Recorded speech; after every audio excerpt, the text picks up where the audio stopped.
Quel est l'historique du projet ESMS numérique au sein de la grappe ASRC depuis son commencement jusqu'à aujourd'hui, c'est-à-dire fin août 2025? Donc il est absolument indispensable de connaître un peu ce cheminement pour savoir en fait ce qui reste à accomplir, ce qu'on verra dans une vidéo suivante sur les phases du projet. Mais c'est important que vous puissiez avoir en tête le chemin déjà parcouru parce qu'il s'est déjà produit pas mal de choses. Alors tout d'abord, ce qu'il faut savoir, c'est que le projet a commencé tout d'abord au sein du porteur de la grappe, donc du SSIAD de Gouzon, qui a pris contact au tout début, donc en avril 2023, avec la société Dixit Informatique, qui a été choisie pour son logiciel certifié Ségur, donc son DU certifié Ségur Domilink SSIAD. Donc ce contact a eu lieu en avril 2023. Et dès lors, le SSIAD de Gouzon a pris la décision de se lancer dans un projet ESMS numérique. Et pour ça, il a fallu d'une part constituer une grappe. Donc comme il a été dit précédemment, il faut une grappe de 15 ESMS au minimum pour pouvoir prétendre à contractualiser avec l'ARS pour pouvoir être engagé sur cet appel d'offres. Donc il y a eu une recherche en fait de SSIAD qui pourrait rejoindre la grappe, et ça a été fait avec l'aide de l'éditeur Dixit Informatique, qui a contacté quelques clients à lui pour voir s'ils étaient intéressés pour rejoindre cette grappe afin de pouvoir se faire financer leur DUI. Et donc cette phase de recherche en fait s'est achevée en novembre 2024. Et donc, au final, on se retrouve avec 17 SSIAD en novembre 2024 qui signent ensemble cette convention multi-OG qui consiste en fait à contractualiser avec le porteur de la grappe pour pouvoir constituer la grappe. À côté de ça, depuis le début, donc de 2023-2024, l'accompagnement du GRADES ESEA mandaté par l'ARS va permettre de former le porteur de la grappe, de l'accompagner pour qu'il puisse répondre à l'appel d'offres et constituer la grappe. Donc il y a eu un webinaire qui a été suivi et puis différents contacts téléphoniques et visio pour pouvoir achever cet accompagnement. Et puis troisième piste dans cette partie, c'est la constitution du dossier de l'appel à projet et qui a abouti de mars 2024, qui a abouti en octobre 2024 par une signature de la convention avec l'ARS pour engager la grappe. Voilà, donc le projet ESMS numérique est engagé en octobre 2024 précisément. Et puis ça donne un premier comité de pilotage stratégique qui a lieu le 28 novembre 2024, où à ce moment-là, la chef de projet global, donc Madame Piofray, va indiquer aux personnes présentes lors de ce COSTRAT, leur indiquer les prochaines démarches qu'il faut qu'ils réalisent au plus tôt, c'est à savoir contractualiser avec l'éditeur pour pouvoir acquérir la solution, et puis également engager des démarches d'enregistrement auprès de l'ANS pour obtenir une carte de directeur d'établissement.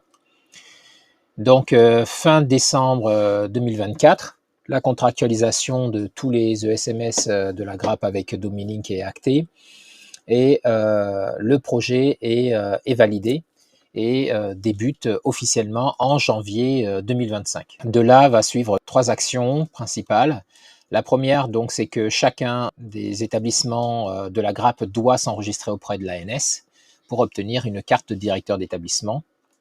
Et donc ça va se prolonger entre novembre 2024 jusqu'à août 2025, donc actuellement. Il y a encore certains établissements qui sont en train de régler ces problèmes parce qu'il y a eu quelques difficultés pour obtenir des cartes valides, essentiellement des problèmes de déclaration de finesse. Donc dans tous les cas, cette séquence-là est à la charge en fait des directions d'établissement. Et pour pouvoir entamer la prochaine phase, la phase 4, qui va nous concerner à partir de septembre, il est important que tout le monde ait validé cette étape-là pour avoir obtenu au moins une carte de direction d'établissement. Ensuite, a lieu de janvier 2025 jusqu'à juillet 2025, le paramétrage et la formation de Domilink SSIAD auprès de chacun des membres de la grappe. Donc là, il y a eu un calendrier et un planning qui a été suivi entre l'éditeur et les différents établissements. Des formateurs se sont déplacés sur les sites et ont formé les utilisateurs, ont intégré les anciennes données quand il y a eu lieu de le faire et ont surtout paramétré la solution pour qu'elle soit adaptée à chacun des établissements. Donc le DUI Domilink SSIAD est censé être installé et les utilisateurs sont censés être formés actuellement. Ensuite, il y a eu, depuis le 12 mai 2025, mon recrutement en tant qu'assistance à maîtrise d'ouvrage, ce qui m'a permis de réaliser à la fois un audit du projet qui s'est déroulé entre mai et juin.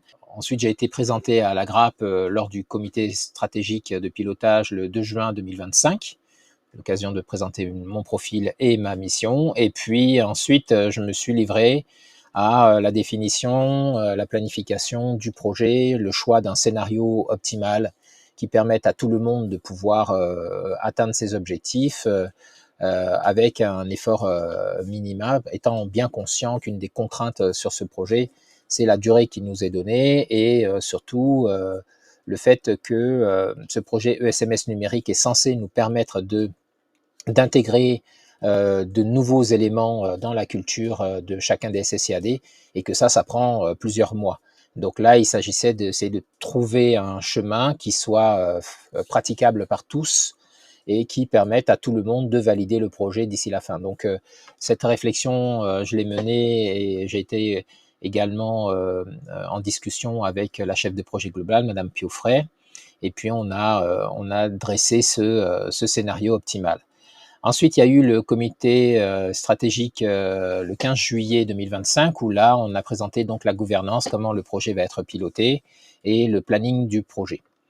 Actuellement, nous sommes en août 2025 au moment où je fais cette petite capsule et il faut savoir que juillet-août m'ont permis maintenant de développer tous les outils qui vont permettre la gouvernance, le suivi du projet et l'accompagnement des personnes en charge de ce projet sur chacun des SSIAD, à savoir les référents de projets ESMS numériques, ce qu'on appelle communément les RPEN.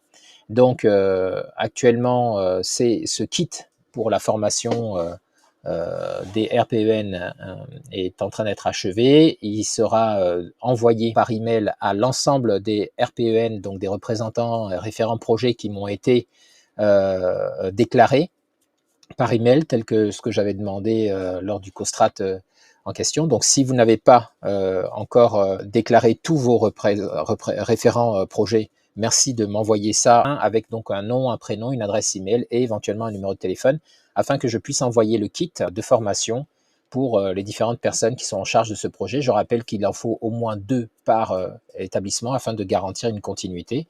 Les profils envisagés sont soit des profils de direction ou des profils en tout cas qui permettent hiérarchiquement de pouvoir prendre des décisions pour pouvoir faire avancer le projet sans être obligé de faire des allers-retours et des navettes avec des personnes qui ont réellement le pouvoir de décision sur vos SIAD. Donc soit vos IDEC, soit vos secrétariats de direction, soit la direction elle-même, mais il faut au moins 2 personnes par service et à qui j'enverrai donc dès le 1er septembre 2025 par retour de mail le kit de formation, donc l'ensemble des formations qui devront être suivies. Alors c'est des petites capsules comme celle-ci que vous êtes en train de suivre actuellement et qui va permettre de pouvoir avoir tous les éléments pour pouvoir piloter le projet et ensuite les outils de pilotage qui vous seront transmis également par email et dont on débriefera lors d'une session visio entre moi et vos référents en visio sur votre établissement. Voilà, donc courant septembre. Donc voilà pour l'historique du projet. Il est intéressant de garder tout ça en tête. Je répète donc que si vous avez actuellement un quelconque problème avec des formations qui ne sont pas encore achevées pour Domilink, il faut m'en faire part de sorte à ce que je puisse entrer en contact avec l'éditeur pour qu'on puisse accélérer ça, pour qu'en septembre au moins on ait terminé ça.